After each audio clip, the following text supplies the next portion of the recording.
student to the lecture number 3. Remember, vector A perpendicular to vector B if and only if vector A dot B equal to 0. हमने dot product की definition पढ़ी है A B cos theta, याद है आपको? ए dot B का definition होता है ए बी कॉस थीटा। यदि थीटा के जगह मैं पाई बाय 2 रखता हूं तो कॉस पाई बाय 2 0 होता है। इसका मतलब ये है कि यदि थीटा पाई बाय 2 है तो कॉस पाई बाय 2 0, तो ए बी कॉस 0 0 होगा, मतलब डॉट प्रोडक्ट 0 आएगा। क्यों? जब थीटा पाई बाय 2 है। इससे क्लियर होता है कि दो वेक्टर का डॉट प्रोडक्ट 0 है, मतलब उनके बीच का एंगल पाई बाय 2 है, मतलब वो परपेंडिकुलर है। ठीक है, ये पॉइंट है कि दो vector perpendicular when there dot product, उन दोनों का डॉट प्रोडक्ट 0।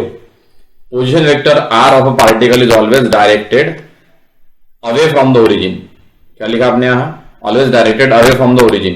पोजीशन वेक्टर जो होता है पार्टिकल का वो हमेशा ओरिजिन से अवे डायरेक्शन की तरफ डायरेक्ट होता है। अवे मतलब दूर की तरफ। कैसे? अब देखो, यदि हम पोजीशन वेक्टर की बात करते हैं 3 डायमेंशन में तो हम ऐसा लिखते हैं वेक्टर, ये आर हो गया तो ये ओ से इधर, तो ये एरो क्या है? अवे है, ओरिजिन से दूर की तरफ है, ओरिजिन से दूर जा रहा है, मतलब directed away. Position vector is always directed away from the origin. Position vector हमेशा ओरिजिन से दूर की तरफ अवे डायरेक्शन में इंडिकेट किया जाएगा। देन क्वेश्चन ये विंटर 16 में आया है 6 मार्क के लिए। A particle moves so that its position vector is given by r equal to cos omega t i plus sin omega t j where omega is constant. Show that. 3 proof है उसमें। पहला, the velocity v of the particle is perpendicular to r। दूसरा, the acceleration a is directed towards the origin. Acceleration towards the origin है, ये prove करना है। And has magnitude proportional to the distance from the origin and r cross v equal to a constant vector. It is not a vector, it is a constant vector. So the first proof के लिए position vector आपको दिया है cos omega t i plus sin omega t j, ये r की value given है। ठीक है, देन ये भी गिवन है omega is constant. Now velocity, what is velocity? Formula for velocity v equal to dr by dt। पढ़ा आपने लास्ट लेक्चर में, हमने पढ़ा है v equal to dr by dt, मतलब इसका डेरिवेटिव। तो इसका डेरिवेटिव बोलो, cos ओमेगा टी का derivative with respect to t क्या होगा?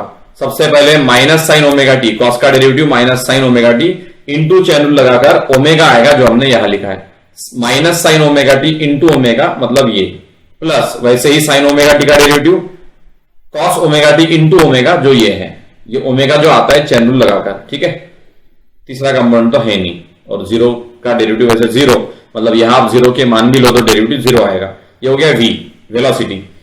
Now from equation 1 and 2 using definition of dot product, आप डॉट प्रोडक्ट का डेफिनेशन अप्लाई करो।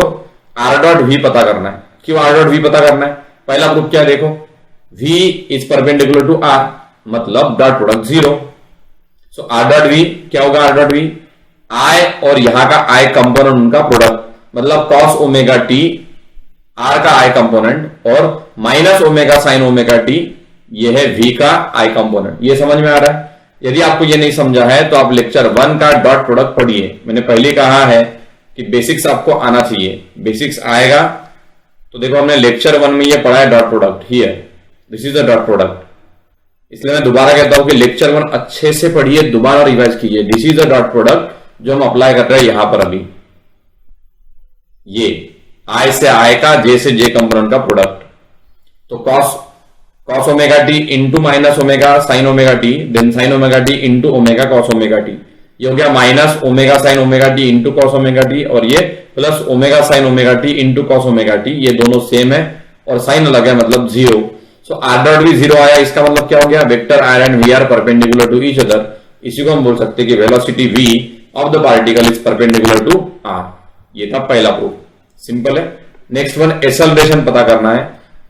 तो एक्सेलरेशन का फॉर्मूला क्या है? a equal to dv by dt। So a equal to minus omega square into omega cos omega t i. कैसे आए? देखो यहां लिखा है फ्रॉम इक्वेशन 2, मतलब v का डेरिवेटिव। v कहां है?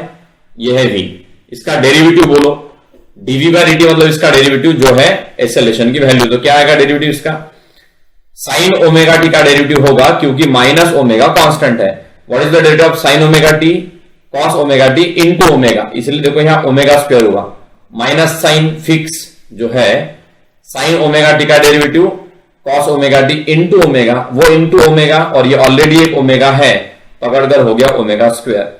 आपको ये डेरिवेटिव डायरेक्ट नहीं समझा तो आप आराम से इसका डेरिवेटिव कैलकुलेट करो अलग से और यहां रखो डीवी बाई डी के जगह।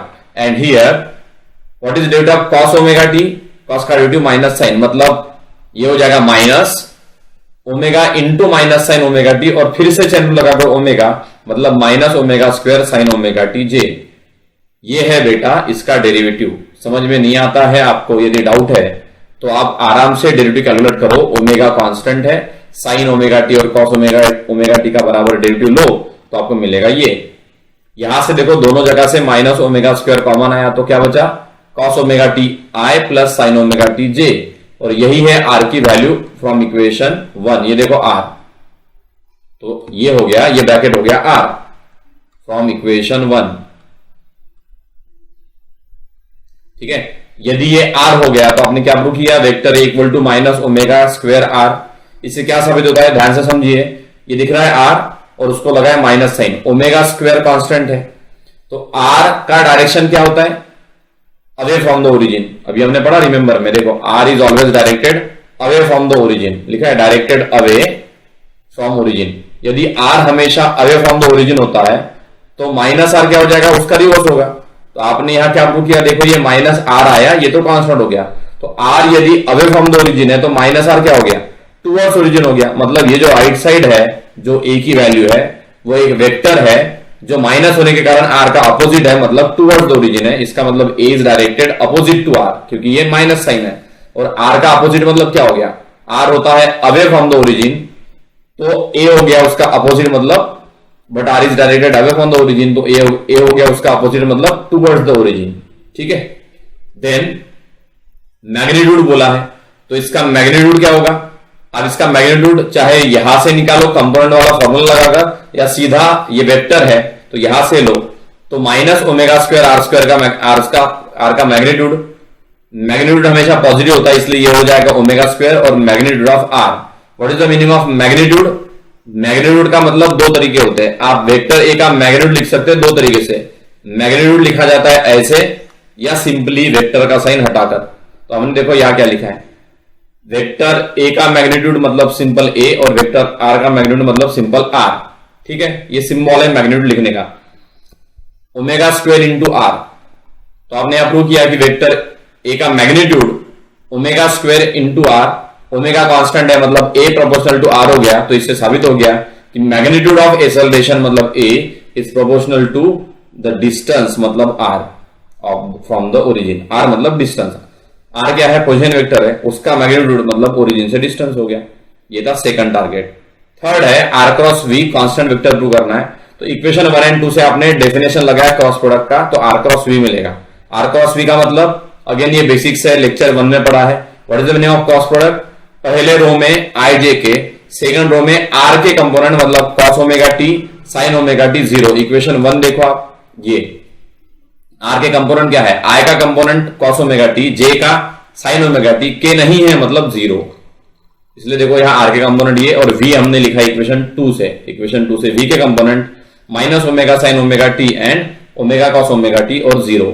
इसको सॉल्व करेंगे, डिटर्मिनेंट आपको आता है, डिटर्मिनेंट 3/3 का आई इंटू ये हो गया 0 माइनस 0 माइनस जे इंटू ये भी हो गया this into this 0 and this into this 0 and plus के इंटू इसका प्रोडक्ट बोलो क्या आता है, omega cos square omega t, और इनका प्रोडक्ट प्लस माइनस माइनस और बीच में होता है माइनस साइन, इसलिए plus plus omega into sine square omega t. ये पहले दोनों 0, यहां पर ओमेगा कॉमन, तो क्या बचा cos square omega T plus sine square omega T, जिसका एडिशन होता है 1 ट्रिग्नोमेट्री की आइडेंटिटी लगाकर। तो ओमेगा इंटू क्या आया, लेकिन ओमेगा क्या है, कांस्टेंट है, मतलब कांस्टेंट इंटू ये एक वेक्टर है पूरा मिलकर, मतलब हो गया constant vector. So r cross v is a constant vector, जो आपको करना था प्रूव। ठीक है, ऐसा ही ये होमवर्क है, आंसर भी यहां दिया है। ठीक है, ये ट्राई करो और बाद में हम शुरू करेंगे लेक्चर नंबर 4। Thank you.